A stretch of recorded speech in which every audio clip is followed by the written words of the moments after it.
Huenda waandamanaji wa Gen Z jijini Mombasa wakakumbana na vitoa machozi kesho baada ya idara ya usalama kudai kuwa haikujulishwa rasmi kuhusu maandamano hayo.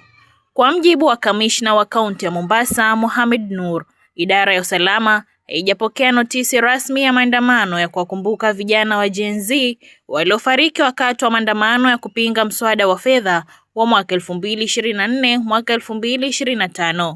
Kufikia sasa hakuna notisi yoyote. Kama kawaida sheria inasema lazima upatie polisi notisi ya siku 3. Kufikia sasa hatujapata notisi yoyote kusema kwamba kutakuwa na maandamano, ili kama kikosi cha salama tungeweza kupanga. Sababu najua last year tulikuwa naye na tuliweza kupanga vizuri. Walifanya maandamano, wakakuja paka hapa, nikachukua memorandum yao, wakarudi nyumbani kila mtu. So wangekuwa wametupatia notice watapita njia gani, watatumia barabara gani, ndio tujue hata pale watapita, ili wakora wasiingie katikati yao waweze kuharibu mali. So kufikia sasa hatujapata notice yoyote, na any demonstration ambayo itafanya itakuwa ni illegal because hatujakuwa informed as required by the law.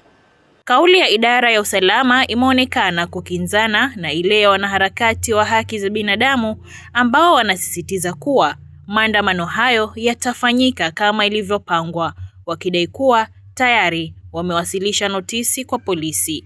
Mwanaharakati kutoka shirika la Muhuri, Francis Auma, amesema wamejipanga kufanya maandamano ya amani na kuwataka polisi kuwachukulia hatua za kisheria watu wowote watakaohusika na uharibifu wa mali ya umma. Kwa hivyo rais akisema kuwa sijui kutokuwa na goons, kutokuwa na wapi, la asha, ni yeye na serikali yake wa protect wale watakuwa kiandamana. Ni yeye kuhakikisha kuwa kuna usalama. Asitishie wananchi, ni haki yetu, tumenotify polisi tayari. Sisi wenyewe tunajua kuwa maandamano yote ni amani. Watakaa haribu hali ya umma au ni goons au ni wezi, na kuna sheria. Kwa hivyo polisi lazima wajumuike na sisi kuhakikisha kuwa mji uko na salama. Na mtu atakayevunja, atakayeiba, atakayedhuru mwenzake, huyo ni adui, huyo ni criminal, na polisi wafanye kazi yao.